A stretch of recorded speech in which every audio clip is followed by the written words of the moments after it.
खड़ा हो गया और उसे पकड़कर झाड़ियों के पीछे ले गया और उसने जोबर्ट ने मिलकर जोवलिन का रेप किया। जोवलिन के कजन ल्यूबर्ट के इस बयान के बाद पुलिस ने उन दोनों को गिरफ्तार कर लिया, लेकिन ल्यूबर्ट का अपने घर वालों से कहना था कि पुलिस ने जोर जबरन उससे ये कबूल करवाया है कि उसने और जोबर्ट ने मिलकर ऐसा किया है। और ल्यूबर्ट का ये भी कहना था कि पुलिस ने उन्हें पैसे देने की भी कोशिश की थी। इन सब के बाद जोवलिन की फैमिली ने नेशनल ब्यूरो ऑफ इन्वेस्टिगेशन से ये मांग की कि वो जोवलिन के मर्डर केस को सुलझाएं, जिसके बाद एनबीआई यानी नेशनल ब्यूरो ऑफ इन्वेस्टिगेशन की टीम ने 27 अगस्त को जोवलिन के मर्डर की जांच करना शुरू किया। एनबीआई की टीम ने उस एरिया की जांच करना शुरू किया जहां से जोवलिन की लाश मिली थी और इसके साथ ही एनबीआई ने वहां से मिले कंकाल की डीएनए रिपोर्ट निकलवाई। उसके बाद एनबीआई ने जोवर से पूछताछ करना शुरू किया। जोवर ने उन्हें बताया कि जिस रात जोवलिन गायब हुई थी उस रात वो कंस्ट्रक्शन साइट पर काम कर रहा था। जोवर के ठेकेदार और साथी मजदूरों ने भी इस बात की गवाह दी कि वो उस रात वहां मौजूद था। जोवर ने यह भी बताया कि जोवलिन की गायब होने के एक रात पहले उसका और ल्यूबर्ट का फोन पर झगड़ा हुआ था।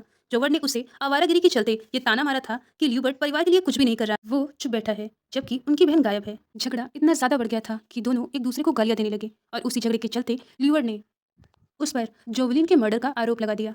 लेकिन 24 नवंबर 2022 को प्रोसिक्यूटर ऑफिस ने ल्यूबर्ट और जोवर्ट पर लगे मर्डर के सारे आरोप को खारिज कर दिया, क्योंकि प्रोसिक्यूटर ऑफिस वालों ने पुलिस और एनबीआई की जांच में ल्यूबर्ट और जोवर्ट के खिलाफ कोई भी ठोस सबूत नहीं पाया।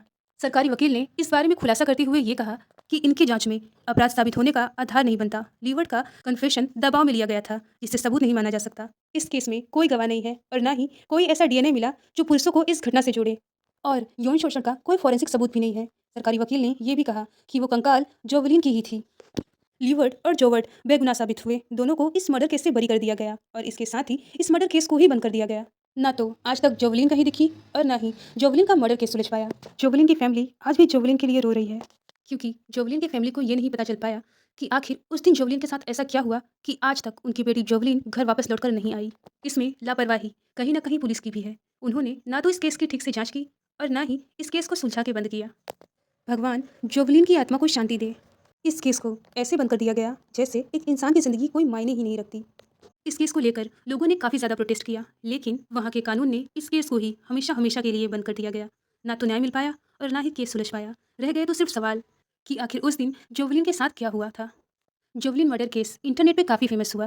साल 2022 में हर ऑनलाइन प्लेटफॉर्म पर जोवलिन मर्डर केस के ही चर्चे चल रहे थे।